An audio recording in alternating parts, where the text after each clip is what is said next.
ডিপোতে Israeli হামলা, ইরাকে মার্কিন ঘাঁটি, রিয়াদের কূটনৈতিক এলাকা, কুয়েত বিমানবন্দরে পাল্টা ড্রোন হামলা তেহরানের।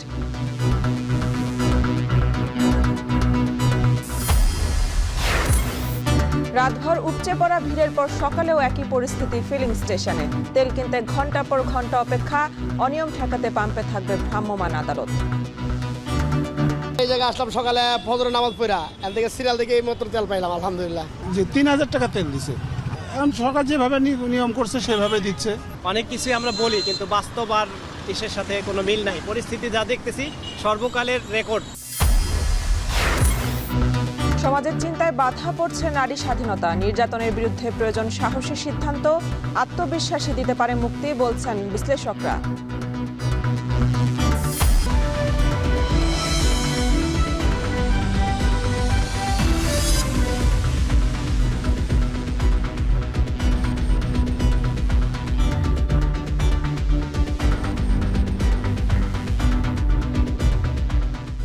স্বাগত। এখন বাণিজ্যে পুরো আয়োজন জুড়ে সঙ্গে আছে আমি মেহেরিন অ্যানি। ইরানের 3টি তেলের ডিপোতে ইতিহাসের ভয়াবহ হামলার দাবি করেছে ইসরায়েল।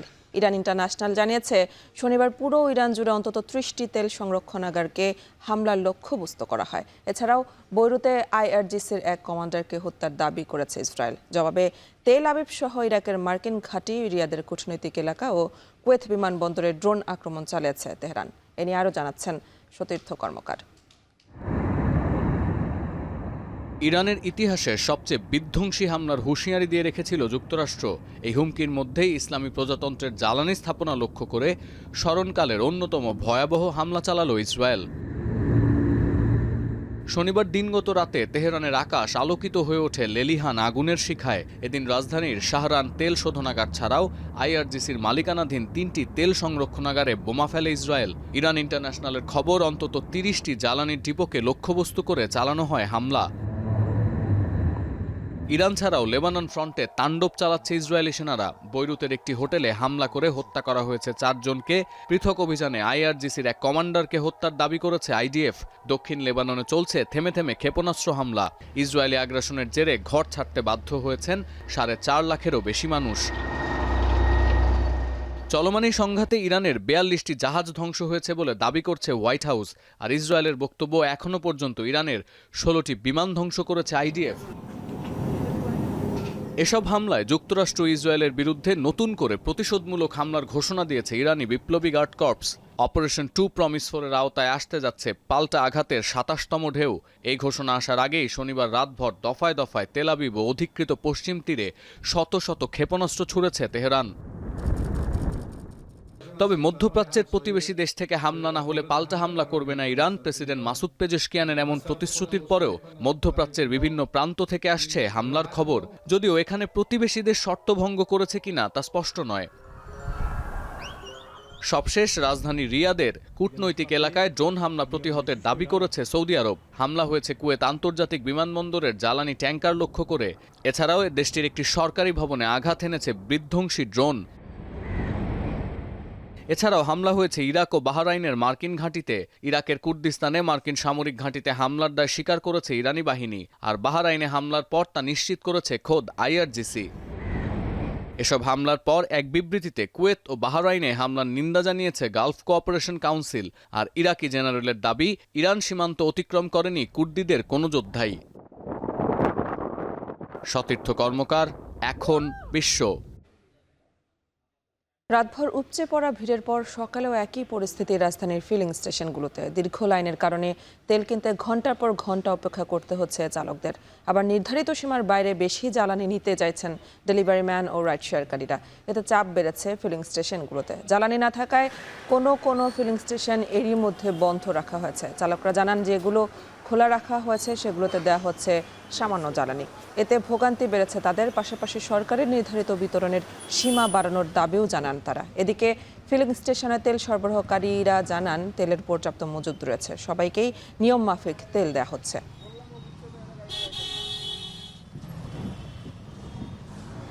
ফেরি করে আগে গেছিলাম আপনার খালেক পাম্পে, ওখানে বন্ধ। তারপরে আসাদ গেটে গেছিলাম, ওখানে বন্ধ। তারপরে একটা মাধ্যমে জানতে পারলাম যে এখানে খোলা আছে। কোনো পাম্পে তেল নাই, একদম তারা লক করে রাখছে, ঠিক আছে, গেলে বলে তো তেল নাই তেল নাই তেল নাই, কারণ কি? পরিস্থিতি যা দেখতেছি সর্বকালের রেকর্ড, মানে আমরা কখনো দেখি নাই যে এইরকম হয়েছে। এর আগেও তো রাশিয়া ইউক্রেন যুদ্ধে দেখছি, কিন্তু এবার অনেক ভিন্ন, পরিস্থিতি ভিন্ন। এ নিয়ে বিস্তারিত জানাতে এই মুহূর্তে তেজগা আছে সহকর্মী জাবেদ আব্দুল্লাহ। আমরা সরাসরি চলে যাচ্ছি তার কাছে। জাবেদ, ভ্রাম্যমাণ আদালত কি পাম্পে তদারকি শুরু করছে কিনা জানাবেন?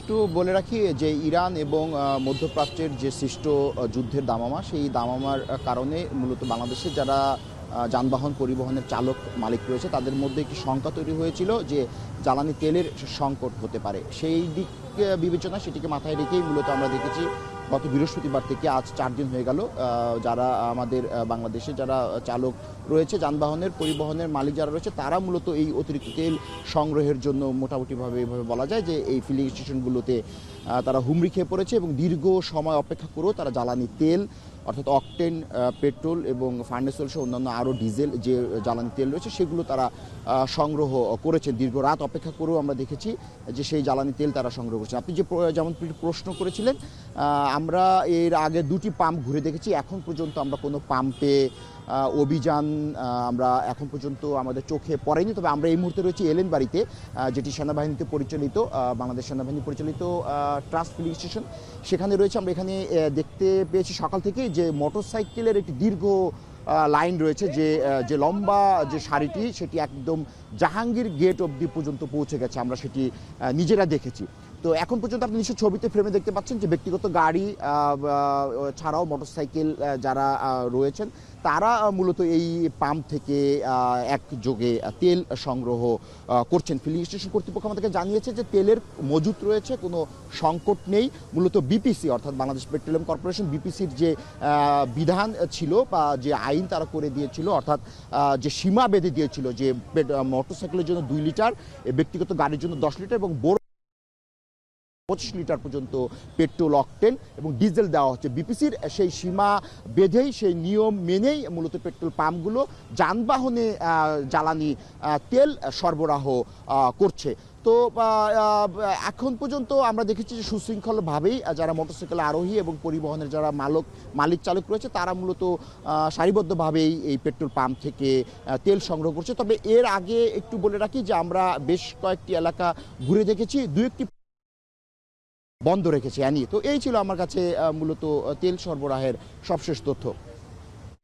রাতভর উপচে পড়া ভিড়ের পরও সকালেও এক অবস্থা বিরাজমান রয়েছে ফিলিং স্টেশনগুলোতে, আর সে খবরই জানাচ্ছিলেন সহকর্মী জাবেদ আব্দুল্লাহ।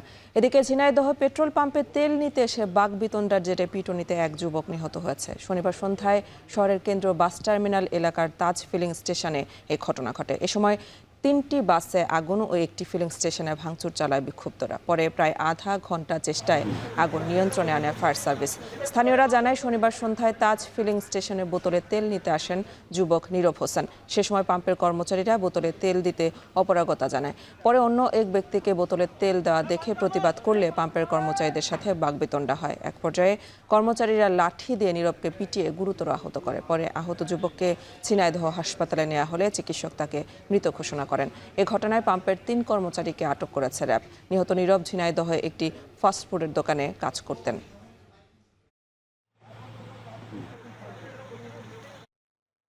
জ্বালানি তেলের পাচার ঠেকাতে হিলি সীমান্তে জোরদার করা হয়েছে বিজিবির টহল, সেই সাথে বাড়ানো হয়েছে গোয়েন্দা নজরদারি। এ বিষয়ে বিস্তারিত জানাতে হিলি সীমান্ত থেকে যুক্ত আছেন সোহেল রানা। রানা, এখন এই মুহূর্তে সেখানে নজরদারি কেমন দেখছেন জানাবেন?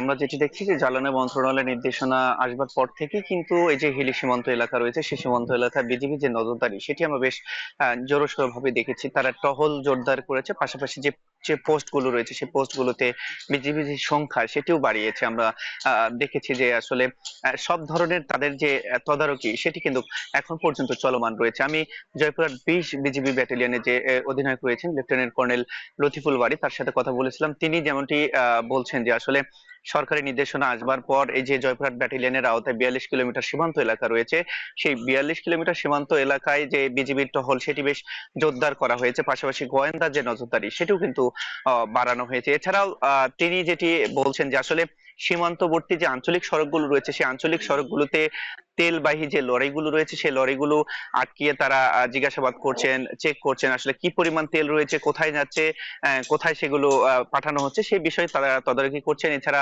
যে সীমান্তবর্তী এলাকার তেল পাম্পগুলো রয়েছে সেই তেল পাম্পগুলোতে তারা যাচ্ছেন, সেখানে তেল পাম্পগুলোর কি পরিমাণ রিজার্ভ তেল রয়েছে এবং কি পরিমাণ বিক্রি করছে, কি দরে বিক্রি করছে সেটিও কিন্তু তারা তদারকি করছে।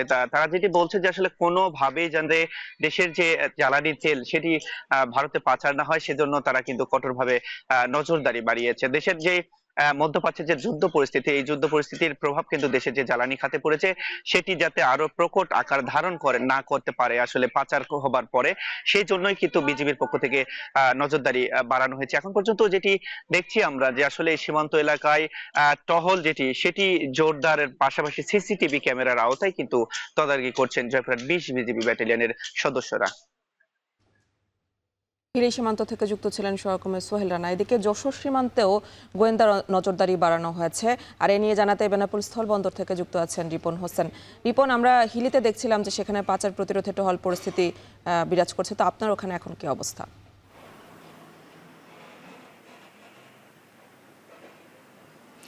আমরা এখানে দেখেছি যে সকাল থেকে যে বিজেপির অতিরিক্ত ফোর্স রয়েছে এবং বিজেপির তৎপরতার দেখেছি চোখে পড়ার মতো, এবং বিশেষ করে যে গাড়িগুলো ভারত থেকে আসছে সেই গাড়িগুলো যেমন চেক করা হচ্ছে, পাশাপাশি ভারত থেকে যে গাড়ি, বাংলাদেশ থেকে যে গাড়িগুলো ভারতে যাচ্ছে সেই গাড়িগুলো চেক করা হচ্ছে, বিশেষ করে তেল এবং পেট্রোল এই দুটো যে গাড়ি রয়েছে সেই গাড়িগুলো। পাশাপাশি যে সীমান্ত এলাকা রয়েছে, আপনি জানেন যে যশোরের শার্শা, বেনাপোল এবং চৌগাছা, ঝিকরগাছা এই অঞ্চলের যে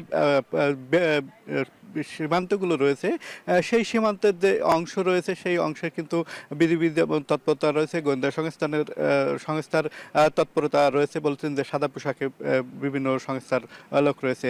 এই সমস্ত এলাকায় কিন্তু আমরা দেখেছি যে বিজিবির তৎপরতা চোখে পড়ার মতো। বিশেষ করে সকাল থেকে যে গাড়িগুলো আসছে সেই গাড়িগুলো বিভিন্নভাবে তারা চেক করছেন যে যদি কোনো এই জ্বালানি থেকে থাকে সেক্ষেত্রে তারা বিভিন্নভাবে চেক করছেন। তবে এখনো পর্যন্ত আমরা যেটি জানতে পেরেছি এই ধরনের কোনো জিনিস অর্থাৎ জ্বালানি তারা পাননি কোনো গাড়ি থেকে, এবং যে গাড়িগুলো আসছে সেই গাড়িগুলো যেমন ডিজেল মেপে ঢোকানো হচ্ছে, পাশাপাশি যখন চলে যাচ্ছে এই বাংলাদেশ থেকে ইন্ডিয়া তখন সেটিও মেপে ইন্ডিয়া থেকে ঢোকানো হচ্ছে। সব মিলে আমরা সীমান্তের যে এলাকাগুলো রয়েছে সীমান্তের সেই এলাকাগুলোতে কিন্তু তৎপরতা রয়েছে বিজিবির, এবং যে অন্য যে এলাকাগুলো রয়েছে বিশেষ করে শাসার, গোগা এই সমস্ত যে সীমান্তগুলো রয়েছে সেই সমস্তগুলো যে বিজিবির যে তৎপরতা সেটি রয়েছে। এই বেনাপোল বন্দর দিয়ে একটি বাণিজ্য হয়ে থাকে, সেই বাণিজ্যের বড় অংশ কিন্তু এই গাড়িগুলোর মাধ্যমে হয়ে থাকে। সেক্ষেত্রে বিজিবির তৎপরতা আরও বেশি রয়েছে বলে জানিয়েছেন এখানকার যারা বিজিবির কর্মকর্তা রয়েছেন তারা। তো সব মিলে এই অবস্থা আরও কয়েকদিন বিরাজ করবে, এবং তারা বলছেন যে বিভিন্নভাবে তারা পদক্ষেপ নিয়ে রাখছেন পাচার ঠেকাতে। এই ছিল এখান থেকে আমার কাছে সর্বশেষ আনি। যশোর থেকে যুক্ত ছিলেন সহকর্মী রিপন হোসেন। শুধু জ্বালানি নয়, মধ্যপ্রাচ্যের যুদ্ধ পরিস্থিতির নেতিবাচক প্রভাব পড়তে শুরু করেছে আমদানি রপ্তানি খাতেও। আন্তর্জাতিক শিপিং কোম্পানিগুলো পরিবহন এবং বিশ্বের বিভিন্ন বন্দরে জাহাজে থাকা মধ্যপ্রাচ্যগামী কন্টেইনারের উপর সারচার্জ আরোপ করেছে। এতে বাড়ছে আমদানি রপ্তানি খরচ। এছাড়া হরমুজ প্রণালী ঘিরে নিরাপত্তা ঝুঁকি বাড়ায় উপসাগরীয় অঞ্চলে পণ্য পরিবহনের বুকিং সাময়িকভাবে বন্ধ রেখেছে অনেক শিপিং লাইন। বিস্তারিত হাজেরা শিউরের প্রতিবেদনে। জ্বালানি তেল ছাড়াও সার, খনিজ পণ্য সহ শিল্পের অনেক কাঁচামাল মধ্যপ্রাচ্যের দেশগুলো থেকে আমদানি করা হয়। প্রতি মাসে আমদানি পণ্যবাহী কন্টেইনার আসে প্রায় 10,000। যুদ্ধের কারণে হরমুজ প্রণালী ও আরব সাগরে 140টি কন্টেইনার জাহাজ সহ বিপুল সংখ্যক জাহাজ আটকা পড়ায় উপসাগরীয় অঞ্চলে পণ্য বুকিং আপাতত বন্ধ রেখেছে শিপিং কোম্পানিগুলো। এতে বন্দর ও ডিপোতে আটকে গেছে কোটি কোটি টাকার রফতানি পণ্য, ফলে লোকসানে পড়েছেন ব্যবসায়ীরা।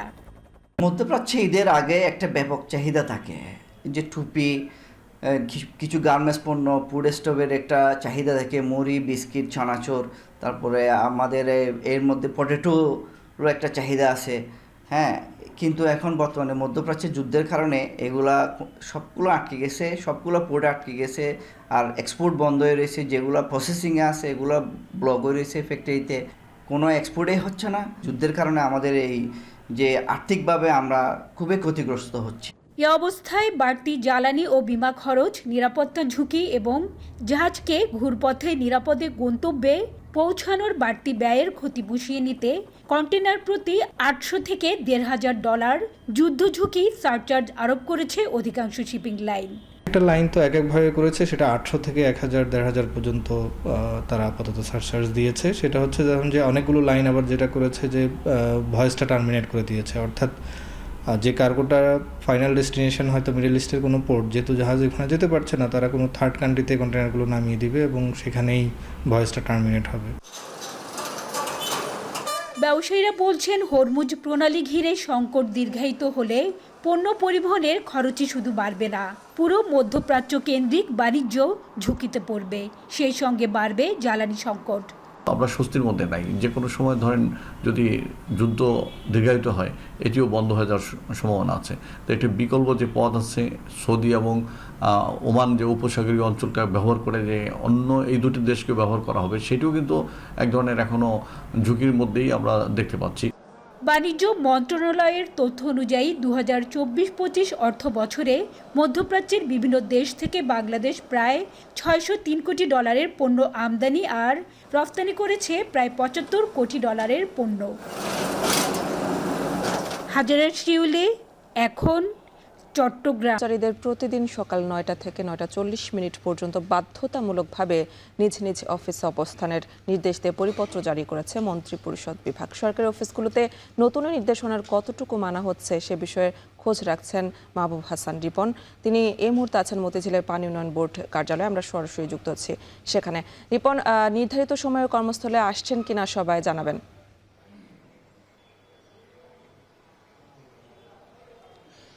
আনি এই মুহূর্তে 10:17 বাজে। আমরা দেখলাম যে 10টার পরেও বিভিন্ন পানি উন্নয়ন বোর্ডের কর্মকর্তা এবং বিদ্যুৎ উন্নয়ন বোর্ডের কর্মকর্তা তারা কিন্তু অফিসে প্রবেশ করছেন।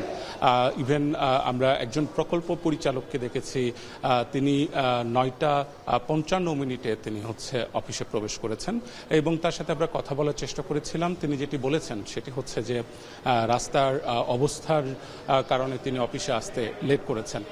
এরকম অবস্থায় কিন্তু পানি উন্নয়ন বোর্ড এবং একই সাথে বিদ্যুৎ উন্নয়ন বোর্ড উভয় ক্ষেত্রে আমরা যেটি দেখেছি যে তাদের যে সময় মেনটেন করার যে ব্যাপারটি সেটি অধিকাংশ ক্ষেত্রে তারা কিন্তু করতে পারেনি।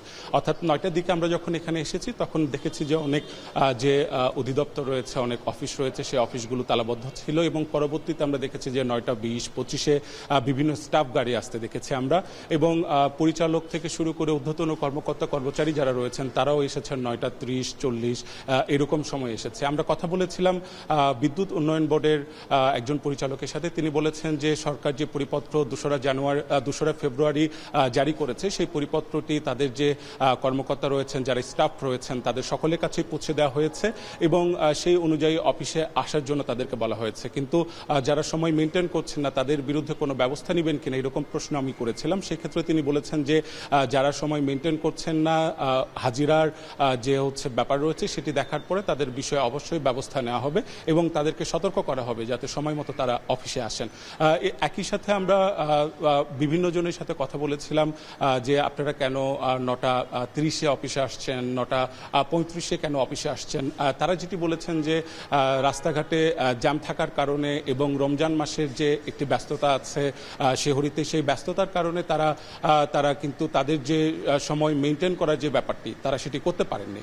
তবে তারা মনে করেন যে সরকার যে পরিপত্রটি জারি করেছেন সেই পরিপত্র অনুযায়ী 9টার মধ্যে আসা তাদের উচিত ছিল এবং তারা চেষ্টা করবেন যে তাদের যে সময় মেনটেন করার যে বিষয়টি সেটি ভবিষ্যতে খেয়াল রাখার জন্য। আমরা একই সাথে পানি উন্নয়ন বোর্ডের যিনি শীর্ষ কর্মকর্তা রয়েছেন আমরা তার সাথেও কথা বলেছি। তিনি বলেছেন যে অবশ্যই হাজিরা দেখে এই বিষয়ে আমরা ব্যবস্থা নিব, এরকমটি আমাকে জানিয়েছেন। এই ছিল ওয়াবদা ভবন থেকে আমার কাছে সবশেষ। আমি মতিঝিল ওয়াবদা ভবন থেকে যুক্ত ছিলেন সহকর্মী মাহবুব হাসান রিপন। সম্পর্কে অবনতি মানে সমঝোতা নয়, সুযোগ রয়েছে জীবনকে নতুন মোড় দেওয়ার। দেশে নির্যাতিতা নারীর 93% সামাজিক চিন্তায় বাধা হয় নিজেদের স্বাধীনতা। সমাজবিদরা মনে করেন স্বতন্ত্রতা ও আত্মবিশ্বাসী নারীদের নির্যাতনকারীর হাত থেকে মুক্তি দেবে। প্রয়োজন হয় না অন্যের উপর নির্ভরশীলতা। নারী দিবসে এ নিয়ে বিস্তারিত দেখব প্রতিবেদনে।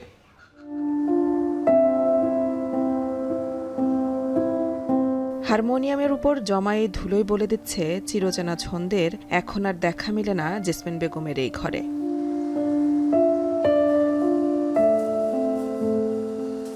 ঘরের বাজার থেকে শুরু করে 2 মেয়ের পড়াশোনা, তাদের দেখভাল সব দায়িত্বই নিয়ে নিয়েছেন তার কাঁধে। খরচ কমাতে বড় বাসা ছেড়ে উঠেছেন এই এক রুমের টিনশেড ঘরে। 27 বছরের সংসারে নানা শারীরিক ও মানসিক নির্যাতন সহ্য করে সম্প্রতি সন্তানদের নিয়ে আলাদা আছেন জেসমিন। স্বামীর থেকে কোনো ভরণ পোষণ না পেলেও এখনও সংসারের ইতি টানেননি জেসমিন বেগম। কিন্তু কেন? এখন এগুলো সহ্য করতে করতে এখন আর পারতেছি না এগুলা সহ্য করতে। মেয়েগুলাও বড় হইতেছে আস্তে আস্তে। 2টা মেয়ে আছে, ওদের তো কথা চিন্তা করে আমি এখন ওনাকে ডিভোর্স দেইনি। জেসমিন বেগমের মতো অনেক নারী বিয়েকে একমাত্র নিরাপত্তা হিসেবে মনে করেন। এছাড়া সামাজিক দৃষ্টিভঙ্গি, সন্তানের ভবিষ্যৎ, পারিবারিক সম্মান রক্ষায় দিনের পর দিন মুখ বুজে নানা অত্যাচার নির্যাতন সহ্য করেও একটা মৃত সম্পর্ক বয়ে বেড়াতে দেখা যায় নারীদের। অভিভাবকহীন হিসেবে কেউ নারীকে আসলে পছন্দ করছে না বা তাদের প্রতি দৃষ্টিকটু একটা মনোভাব পোষণ করছে। নেগেটিভ সিচুয়েশন হলেও সে নিজে মনে করে যে মানায় নেই। শুধু বিবাহিত নয়, কেউ বিয়ে ছাড়া থাকতে চাওয়াটাকেও সমাজে দৃষ্টিকটু হিসেবে দেখা হয়। বর্তমানে নারীরা অর্থনৈতিকভাবে স্বাবলম্বী হলেও বেশিরভাগই মানিয়ে নেয়ার এই মানসিকতা থেকে এখনও বের হতে পারেননি। কর্মক্ষেত্রে কোনো নারী একা, এটাও নেতিবাচক দৃষ্টিতে দেখা হয় অনেক ক্ষেত্রেই, বেশিরভাগ ক্ষেত্রেই। বাংলাদেশ পরিসংখ্যান ব্যুরোর জরিপ অনুযায়ী দেশের 70% নারী স্বামীর দ্বারা নির্যাতিত। যারা সহিংসতার শিকার হন, মাত্র 7.4% নারী আইনের আশ্রয় নেন, আর বাকি 93.6% নারী এ বিষয়ে কোনো পদক্ষেপই নেন না। নির্যাতন প্রতিরোধ আইন অনুযায়ী নারী নির্যাতন সংক্রান্ত কোনো মামলা দায়ের করা হলে পুলিশ কর্তৃপক্ষ বিনা ওয়ারেন্টে আসামিকে গ্রেফতার করতে পারে বলে জানান আইন বিশেষজ্ঞরা। পারিবারিক সহিংসতা আইন, পেনাল কোডের আন্ডারও যদি আপনি কাউকে আত্মহত্যা প্ররোচনা করেন কিংবা কোনোভাবে কাউকে শারীরিকভাবে আঘাত করেন অথবা মানসিকভাবে আঘাত করেন, প্রত্যেকটা জিনিসের জন্য খুবই স্পেসিফিক আইন রয়েছে। সমাজ বিশ্লেষকরা বলছেন, বাংলাদেশে পারিবারিক সহিংসতা মোকাবেলা করার জন্য কোনো কার্যকরী কাঠামো না থাকায় নারীদের সামাজিক সুরক্ষা নিশ্চিত হচ্ছে না। একটা মেয়ে বিয়ের মধ্যে বা বিয়ের বাইরে যে কোনো ক্ষেত্রে অন্তরঙ্গ সঙ্গী দ্বারা আক্রান্ত হলে বা অপমানিত হলে বা নিপীড়িত হলে রাষ্ট্র তাকে একটা সহায়তা দেবে। নারীদের স্বতন্ত্রতা এবং আত্মবিশ্বাস তৈরিতে নিজস্ব নেটওয়ার্ক এবং অপশন তৈরি করার পরামর্শ সমাজ বিশ্লেষকদের। বিশেষজ্ঞরা বলছেন, নারীকে হতে হবে স্বতন্ত্র। তাই কারো অবহেলা সহ্য না করে নিজের জন্য নিজে যথেষ্ট হওয়া ছাড়া বিকল্প নেই। মেহেরিন অ্যানি, এখন ঢাকা। এর বেশি নারী কর্মী বর্তমানে বিদেশে কর্মরত। 7 বছরে ফিরেছেন অন্তত 70,000, যাদের বেশিরভাগই শারীরিক, মানসিক ও যৌন নির্যাতন সহ নিপীড়নের নানা অভিযোগ আছে। গেল 8 বছরে প্রায় 800 নারীর মরদেহ দেশে ফিরেছে বাক্সবন্দী হয়ে। আন্তর্জাতিক নারী দিবসে দেশের নারীদের মতো প্রবাসের নারী কর্মীদেরও অধিকার ও ন্যায় বিচার নিশ্চিতের আহ্বান সংশ্লিষ্টদের। বিস্তারিত জানাচ্ছেন কামরুল হাসান জনি। নওগাঁর বুলবুলি ঈদের ছুটিতে সৌদি আরব থেকে ফিরেছেন। গৃহকর্মী হিসেবে কাজ করেন এই নারী। পটুয়াখালীর বেবিও প্রবাসী গৃহকর্মী। 2.5 বছরে 2 বার করতে হয় মালিক পরিবর্তন। দ্বিতীয় মালিকের বিরুদ্ধে তার নানা অভিযোগ। 2-3টা বিয়ে করছে, অন্য অন্য রাষ্ট্রে থাকতো, এখানে খাবারের কোনো হিসাব কিতাব নাই। একদিন খাবার দিয়ে গেলে 3 মাসেও খবর নাই। 2 বছর হচ্ছে আইছি, আবার ছুটিতে আইতাছি, আবার কুরবানির পরে যাব। বিমানবন্দরে ভিন্ন ভিন্ন দেশ থেকে ফেরা এমন অসংখ্য নারী দেখা মিলে, যারা বছরের পর বছর রেমিটেন্সের অংশীদার হচ্ছেন। গার্মেন্টস, তারপরে প্রিন্সেস টুনা মাছ কোম্পানি, তারপরে আরো কোম্পানি আছে অনেক অনেক বাঙালি মেয়ে আছে। 2004 সাল থেকে নারীরা বিদেশে যাওয়া শুরু করেন। 2013 সালে এই সংখ্যা 50,000 ছাড়িয়ে যায়। 2015 সালে সৌদি আরবে নারী কর্মী পাঠানোর জন্য চুক্তি হওয়ার পর এই সংখ্যা রাতারাতি বছরে লাখ পেরিয়ে যায়। বিএমএটির তথ্য বলছে, বর্তমানে 10 লাখেরও বেশি নারী বিদেশে কাজ করছেন। তবে তাদের মধ্যে কতজন ফিরেছেন তার সঠিক তথ্য নেই। বেসরকারি সংস্থা ব্র্যাকের মাইগ্রেশন প্রোগ্রামের তথ্য মতে 7 বছরে অন্তত 70,000 নারী ফিরেছেন। এদের বেশিরভাগই নিপীড়নের শিকার। প্রবাসী কল্যাণ মন্ত্রণালয়ের তথ্য বলছে 8 বছরে প্রায় 800 নারী কর্মীর মরদেহ ফিরেছে দেশে। স্বরাষ্ট্র মন্ত্রণালয় বলছে 2012 থেকে 2025 পর্যন্ত 6,000-এর বেশি নারী মানব পাচারের শিকার হয়েছেন। অতিরিক্ত কাজের চাপ ও নির্যাতন সামলাতে না পেরে নারীরা নিয়মিত পালিয়ে দূতাবাসের সেফ হাউসেও আশ্রয় নেন। বিদেশে যেতে আগ্রহী অবস্থানরত ও ফিরে আসা প্রায় 1,500 নারী কর্মীর তথ্য সংগ্রহ করেছে নারী শ্রমিক কেন্দ্র। সবচেয়ে বড় গ্যাপ হচ্ছে রাষ্ট্র কোনোভাবেই হচ্ছে গিয়ে তার কোনো খোঁজখবর তার শ্রমিকের জন্য নেয় না। শ্রমিক রেমিটেন্স পাঠায়, দে ইজ ভেরি হ্যাপি, বাট তার যে অধিকার, তার যে কোনো নির্যাতন হবে না, এটা দেখতে হবে। সংশ্লিষ্টরা বলছেন অধিকাংশ ক্ষেত্রে নারী কর্মীরা তথ্যের ঘাটতি নিয়ে বিদেশ যান, যে কারণে গন্তব্য দেশে গিয়ে প্রতারিত হন। এই ক্ষেত্রে বিদেশ যাওয়ার আগে কর্মঘণ্টা, বিশ্রাম ও বিনোদনের সুযোগ নিশ্চিত করতে হবে। যেখানে ঘরের ভিতরে তাদের রাখা হয়, তাদের পাসপোর্ট রেখে দেওয়া হয়, তাদের বাইরে কোনো মেলামেশা করার সুযোগ নাই, কোনো তার যে নির্যাতন সেই তথ্যটা কাউকে বলার সুযোগ নাই। শ্রম আইনে আপনি দেখবেন কল্যাণ একটা পার্ট, রাইট একটা পার্ট, সুতরাং দুইটাই থাকতে হবে। কল্যাণ তো আছে, কিন্তু হোয়ার ইজ রাইট। অভিবাসন বিশেষজ্ঞরা বলছেন অধিকার ও ন্যায় বিচার নিশ্চিতে বিদেশে থাকা দূতাবাসকে নারীদের কথা শুনতে হবে, নিতে হবে লিখিত অভিযোগ। কামরুল হাসান, জনি, এখন, ঢাকা। আবারও মধ্যপ্রাচ্য সংঘাত প্রসঙ্গ। মধ্যপ্রাচ্যে একদিনের হামলায় বহু মার্কিন সেনা হতাহতের দাবি করেছে ইরান। এছাড়া যুদ্ধ শুরুর পর থেকে কয়েকজন মার্কিন সেনাকে আটকের দাবিও করেছে দেশটি। শত্রুপক্ষ যতক্ষণ আক্রমণ অব্যাহত রাখবে ততক্ষণই পাল্টা হামলা চালানোর ঘোষণা দিয়েছে তেহরান। অন্যদিকে ইরানকে একেবারে ধ্বংস করার হুঁশিয়ারি দিয়েছেন মার্কিন প্রেসিডেন্ট ট্রাম্প। তৌহিদুর রহমান জানাচ্ছেন বিস্তারিত।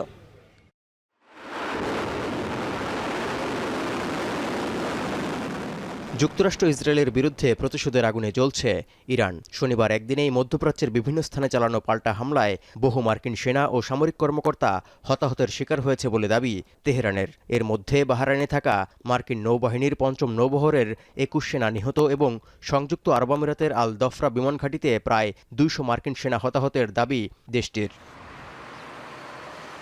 এছাড়াও যুদ্ধ শুরু হওয়ার পর থেকে বেশ কয়েকজন মার্কিন সেনাকে বন্দী করা হয়েছে বলে দাবি ইরানের। তবে মার্কিন সেন্ট্রাল কমান্ড ইরানের সেনা আটকের দাবি সম্পূর্ণ ভিত্তিহীন বলে উড়িয়ে দিয়েছে। মধ্যপ্রাচ্যে থাকা ঘাঁটিগুলো থেকে শত্রুপক্ষ যতক্ষণ আক্রমণ অব্যাহত রাখবে ততক্ষণই পাল্টা হামলা চালিয়ে যাওয়ার হুঁশিয়ারি দিয়েছেন ইরানের জাতীয় নিরাপত্তা কাউন্সিলের মহাসচিব আলী লারেজানি।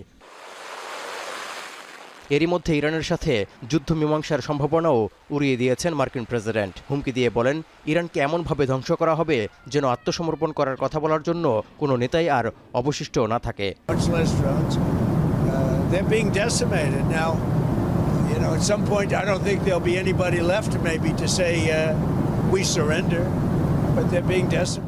এদিকে মধ্যপ্রাচ্যে যুক্তরাজ্যের বিমান বাহিনীর রণতরীর আর প্রয়োজন নেই বলে মন্তব্য করেন ডোনাল্ড ট্রাম্প। বলেন, যুদ্ধে জয়লাভের পর যুক্তরাজ্যের এমন উদ্যোগের দরকার নেই যুক্তরাষ্ট্রের। এদিকে চলমান এই সংঘাতের মধ্যে কংগ্রেসের পর্যালোচনা ছাড়াই ইসরায়েলের কাছে প্রায় $650 মিলিয়ন মূল্যের 20,000-এর বেশি বোমা বিক্রির অনুমোদন দিয়েছে যুক্তরাষ্ট্র। তৌহিদুর রহমান, এখন বিশ্ব। নেপালের সাধারণ নির্বাচন 105 আসনে জয় নিশ্চিত করে নিরঙ্কুশ সংখ্যাগরিষ্ঠতা পেল তরুণ র্যাপার ও রাজনীতিবিদ বালেন্দ্র শাহের দল রাষ্ট্রীয় স্বতন্ত্র প্রার্থী। আনুষ্ঠানিক ফল ঘোষণা না হলেও বিজয়ী আরএসপির বিপরীতে নেপালি কংগ্রেস পেয়েছে মাত্র 15 আসন। আর সাবেক প্রধানমন্ত্রী কেপি শর্মা ওলিকে তার নিজের সংসদীয় আসনে পরাজিত করেছেন বালেন্দ্র শাহ। এর মাধ্যমে নেপালের পরবর্তী প্রধানমন্ত্রী হওয়ার পথে আরও এক ধাপ এগিয়ে গেলেন তিনি। শনিবার নেপালের নির্বাচন কমিশন নিশ্চিত করেছে 35 বছর বয়সী শাহ 68,348 ভোট পেয়েছেন। বিপরীতে ওলি পেয়েছেন 18,734 ভোট। গেল সেপ্টেম্বরে সরকার বিরোধী আন্দোলনে তৎকালীন দেশটিতে সাধারণ নির্বাচন অনুষ্ঠিত হয়। নির্বাচনে প্রতিষ্ঠিত রাজনৈতিক শক্তির বিরুদ্ধে নতুন প্রজন্মের এক অনবদ্য লড়াই দেখা গেল।